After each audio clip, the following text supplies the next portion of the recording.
This Section 243, Integrated English Literacy and Civics Education Program, Guidance and Options, effective July 1st, 2026.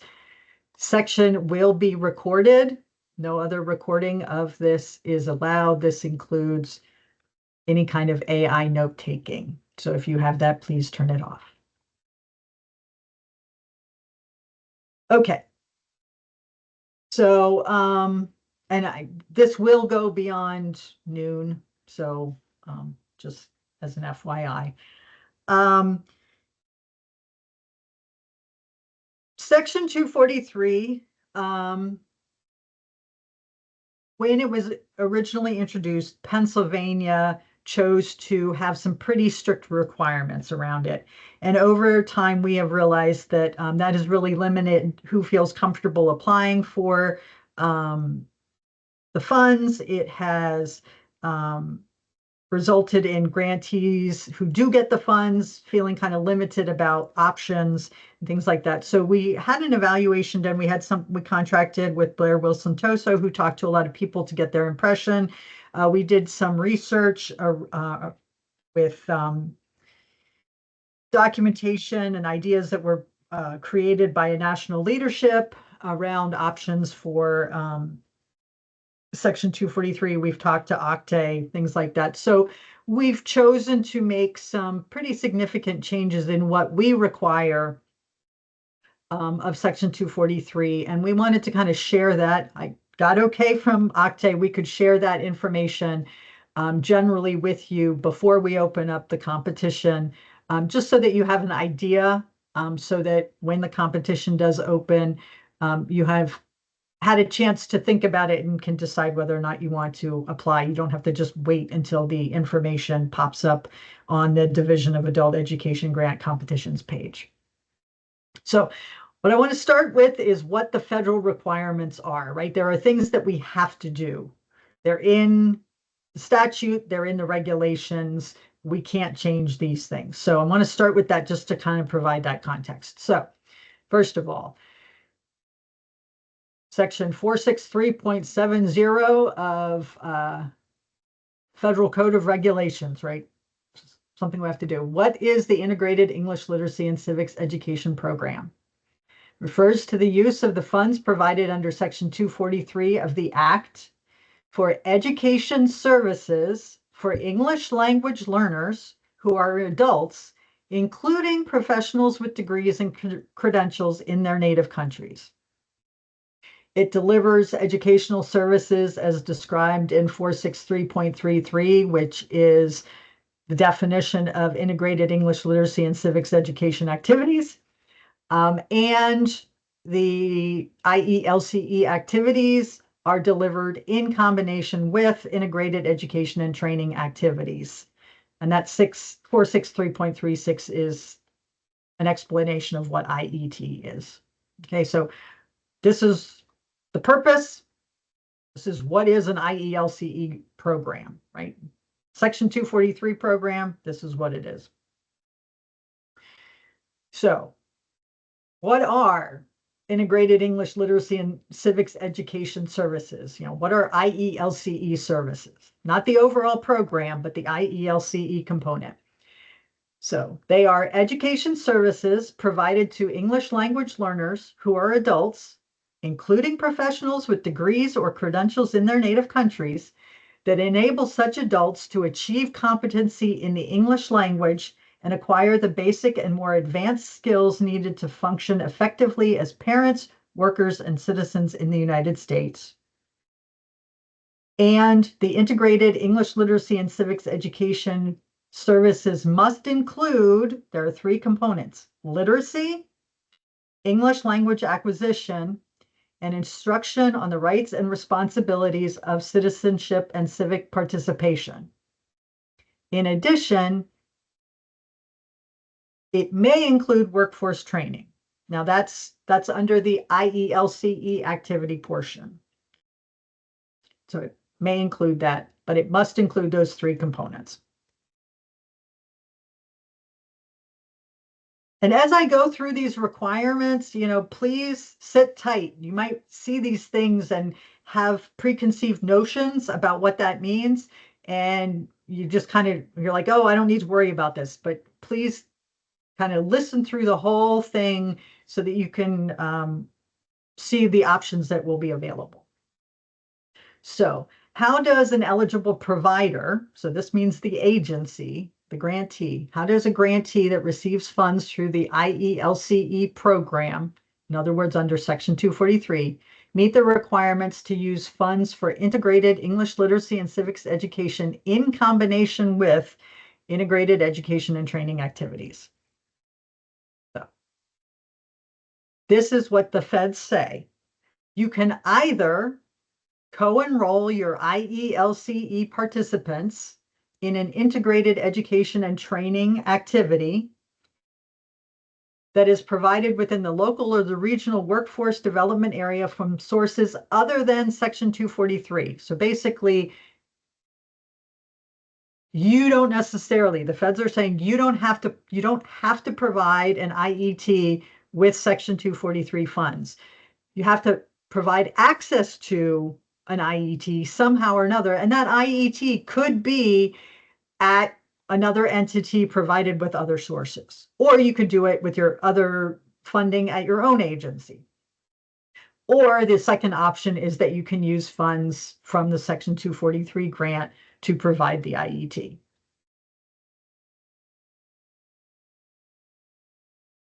Then this is who's eligible to receive services, right? So the previous slides were kind of like the requirements of the programs. Who would be an eligible participant in your program?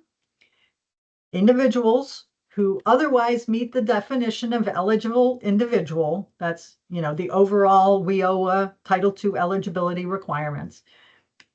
And who are English language learners, again, including professionals with degrees and credentials obtained in their native countries. Those are participants, right? So it's not only ESL learners, it's anyone who is an English language learner, right? English language learner just means you're not a native speaker of English. Wait, you're not a native speaker of English, yeah. Okay, so those are the federal requirements. So states, then as long as we're following those requirements, we can establish our own requirements for the grants. So again, as I list the requirements, please don't automatically think, oh, we can't do this. I'm going to provide some more detail about the options to meet these requirements in later slides. So we do ask that you have year-round services, right? So you can't get a Section 243 grant and say, okay, we're going to only provide services from September through December with our Section 243 grant. We do want you to have services available year-round. I'll provide more detail about that in a bit.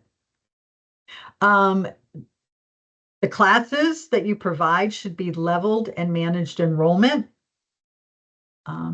In the context of this grant, what we mean by leveled classes means that the class includes students who are in no more than 2 NRS levels, right? We don't want multi-level ESL classes with this funding. We want you to be able to really help students at similar levels, move forward with their language. This isn't kind of a catch-all for any old level students.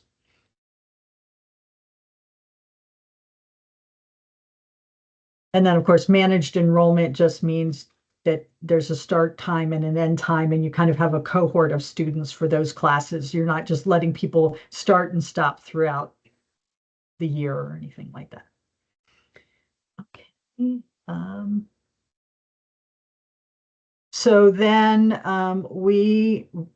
and this is a change, we're saying you must provide access to at least one integrated education and training activity that is accessible to ESL learners, right? So we don't want you to say, oh, here's this IET that we're doing for our high-level ABE students, that might not be right for ESL students.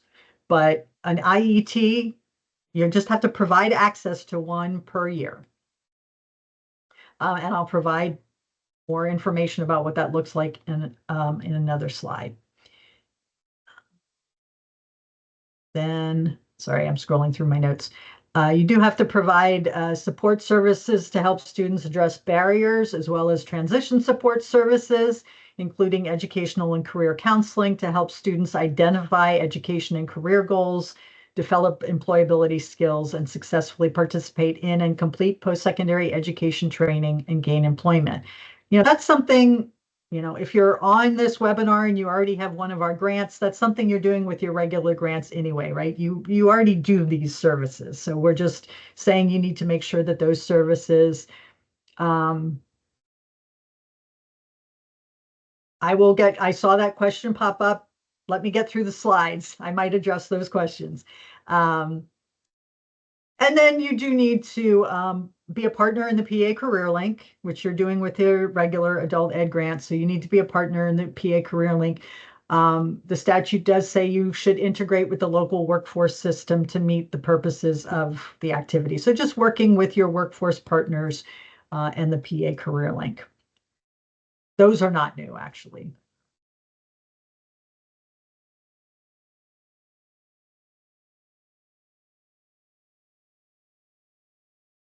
So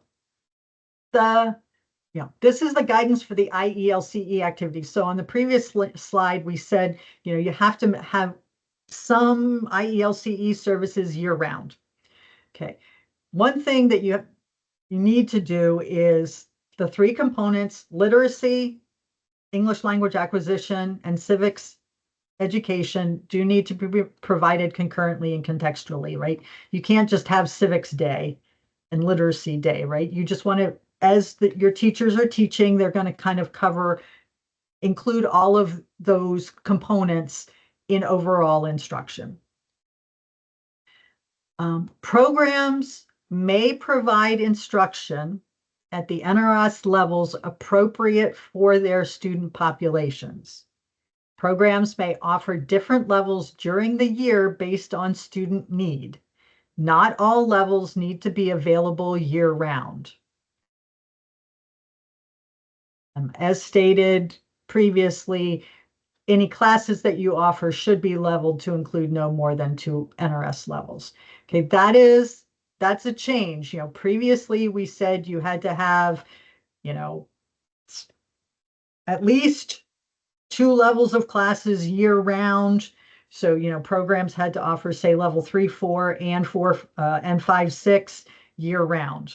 We're not requiring that level. We're just saying you have to make services available year-round, but you can provide the levels that are appropriate for the students at the time. So, what that might mean is if you have some students coming in and you think that at that moment, level 3 and 4 is appropriate, and then later in the year you have 4, 5, 6 because those students have moved up, you can do that.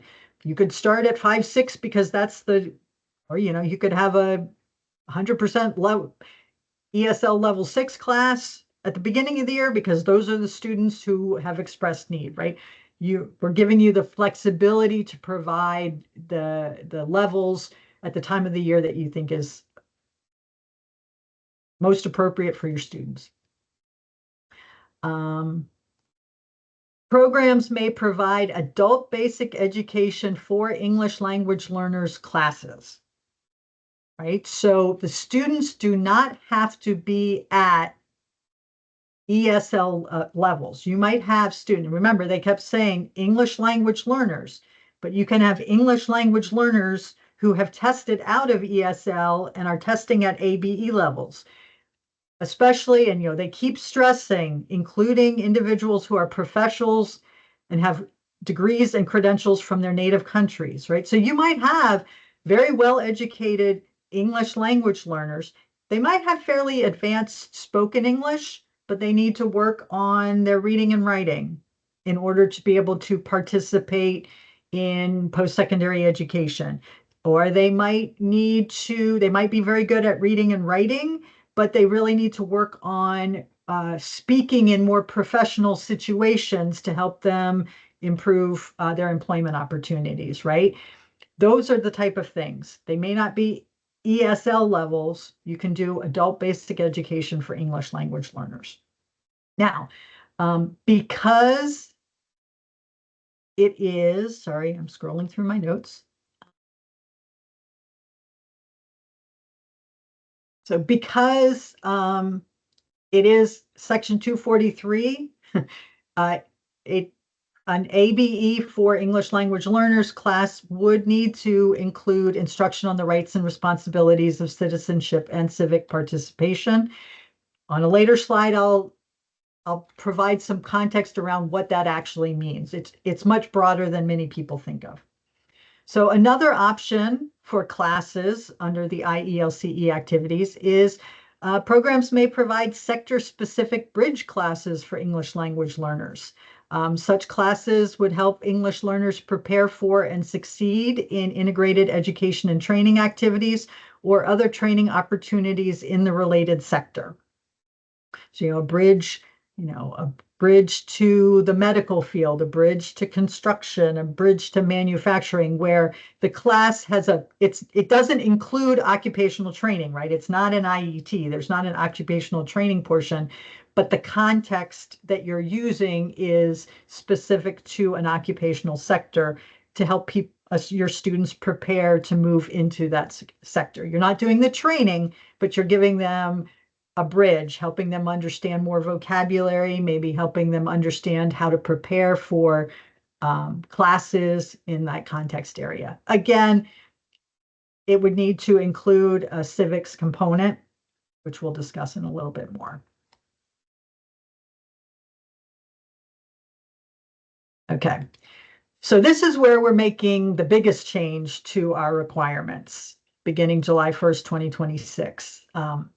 We will no longer require grantees to provide at least one IET with Section 243 funds that is specifically for IELCE participants. That's still an option, but programs do not have to provide an IET with Section 243 funds. They do not have to provide one that is only for IELCE participants. Now, one thing I want to stress is that while grantees must provide access to IETs to program participants, the students themselves are not required to participate in any IETs, right? So you might have, I'm making up numbers, you might have 50 students in your IELCE program, and 2 of them might go on to an IET, but the IETs are available to all 50 of them, but maybe only 2 go on. That's okay. The students don't have to do the IET, but you as a grant recipient have to provide access to an IET in one of these ways. The other thing is the IET that is available to the student does not have to be available on day 1 of the program year, right? I mean, they're IELCE program participants, so they're participating in your IELCE activities. And at some point in the year, you need to make sure that there is an IET that is available to them, that they have access to, but it's not like you have to have an IET on day 1.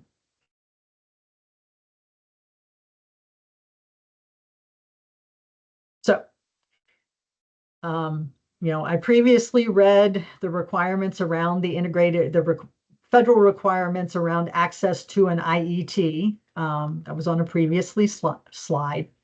So in Pennsylvania, the division is allowing the following options for grantees, to meet the requirement to provide their IELCE program participants with access to IET activities. So the program may use Section 243 funds for an IET activity exclusively for students who were enrolled in the IELCE activities under the Section 243 grant.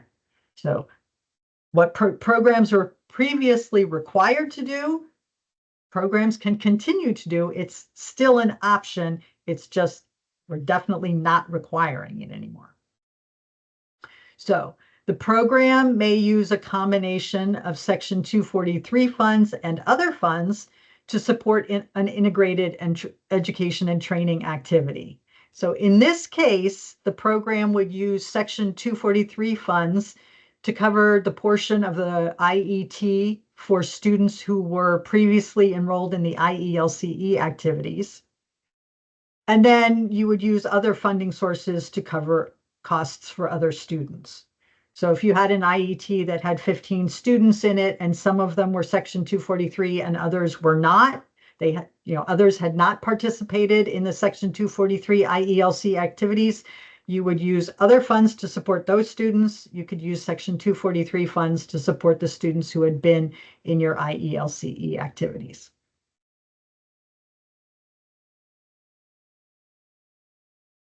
The program, the grantees may have IETs that they provide with other funds, either our 064 funds, or you might have local funds that you're using to run an IET, and those are available to your Section 243 students. That's an option.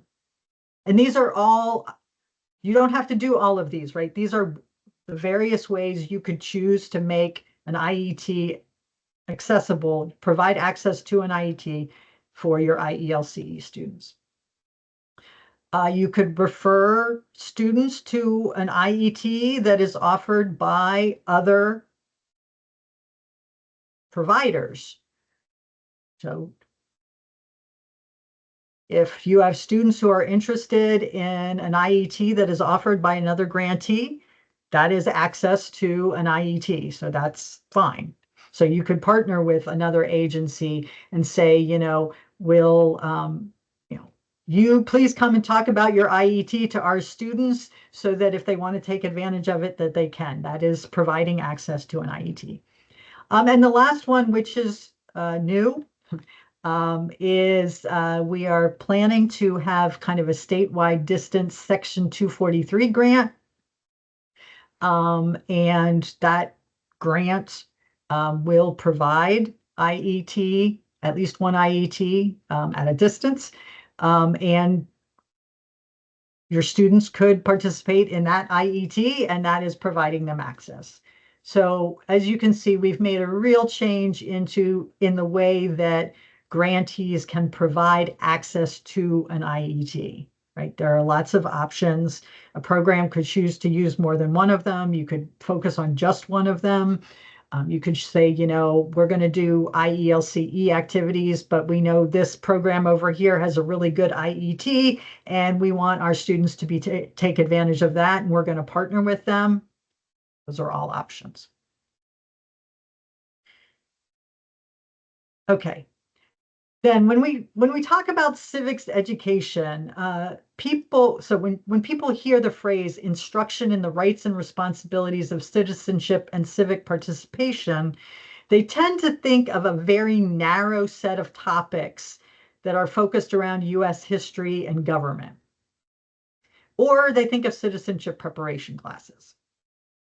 However, for our purposes, it is much more than that. Really, it's helping students understand the systems that they encounter as residents of the United States and helping them develop the skills and strategies to successfully navigate these systems, right? It's not the life skills, right? It's not teaching a student how to write a check, but it is helping them understand the financial systems in the United States and what the implications are for them, and what are good financial options and what are not so good financial options. It's not filling out an application, right? That's a life skill, but it's understanding, what does the workforce system look like? What are employment opportunities? How do you navigate the employment structure? What are your rights as an employee? Understanding understanding what can be asked of them in an interview versus what can't be asked of them, what their rights are as a candidate for employment and things like that. So it's understanding the systems, and right now, so the one thing it can't be is standalone citizenship preparation classes, and that has been said to us by Octay, right? You can't have a standalone citizenship prep where you're filling out the form and you're answering the 100 questions or whatever the new the new requirements are for citizenship. But beyond the limitation of not being a standalone citizenship preparation, there really are a lot of options for what civics instruction, instruction in the rights and responsibilities of citizenship and civic participation can be. So we do require right now programs to use the IELCE Civics Content Guide as the basis for civics education component of the IELCE activities. It already covers a range of options. Something else to understand is programs don't have to cover all of the topics in the guide, right? We're not saying you have to do 1 to A to Z and you have to go through the whole thing. It is a guide that you can select from. And you can select from the items that best meet the needs of your students in your classes. Also, we are reviewing the guide and we'll be adding content to it to expand the options available. Also, we believe that there are aspects of the foundation skills framework that support civics education, civics participation, rights and responsibilities of citizenship, and we are working to identify those. So, if you do get a Section 243 grant, we're going to make sure that there's a range of content that you can include as instruction on citizenship and civic participation. This is the IELCE content guide. That is actually on the PDE site, not the PAIR website. And unfortunately, it used to be a PDF document that you could download. Our web office converted it to a page to meet accessibility requirements. So you might need to like copy and paste into a document if your staff would like it. But as you can see, there's a whole list of items, and it's, there are some things that people think traditionally are, civics, like the democratic process, history and geography, but there are other things, consumer economics, health and wellness. So it really covers a broad range of activities. And I think I'm getting to my last slide. The last couple slides. So I've talked a lot about what is required of the programs. I want to talk about, what are the options for students, right?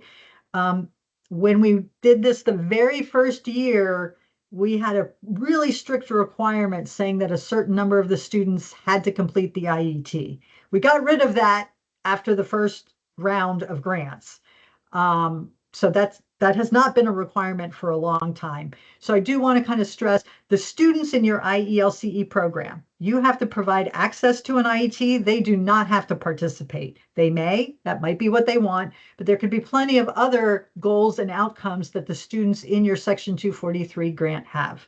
These are people who might be very well educated in their country, and they're coming to you and saying, hey, I want to get a promotion at work, and in order to do that, I need to work on my, report writing skills, or I want to participate in training at work, or I want to go to outside training, and I need to develop my English skills for that. Getting a job, getting a better job, earning their high school credential. Some of them may want to move into an apprenticeship. So there are lots of outcomes that students they might have goals that would be appropriate for a Section 243 program, especially if you're doing things like the ABE for ELLs or the sector-specific bridge classes. Or you may just say, I want to have high-level ESL classes, or your particular area, you might have some very low-level students and you choose to provide your Section 243 services in a given year or for a session to lower level students. And we're trying, it's really based on what their needs are and and what their goals are and what you want to provide with the services that you think are best for the students in the Section 243 program. And finally, this is just kind of a general, we are planning to fund a statewide distance Section 243 IELCE program. It will be funded with Section 243 funds, so it has to meet all of those requirements. And really, it's a way to address the increasing need we're seeing for English language instruction in rural areas. I know a lot of our rural programs are trying to address that need, but they have very limited resources. Sometimes it can be hard to find someone who feels comfortable teaching English as a second language. And so this is an option. And the other thing we are going to be requiring whoever gets this grant is they will need to require at least one IET per year that would be available remotely, and that would be open to participants from other Section 243 IELCE grants. More information will be forthcoming when the competition opens and the documents are posted to the competition webpage. Okay, I think there might be some questions.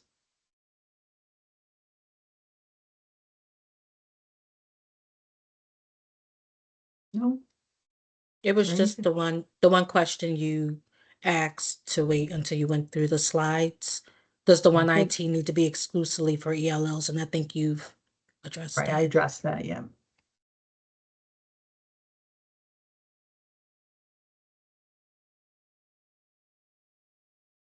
So if you have any questions around clarification around the requirements, I can address those. I can't answer any questions related to a competition.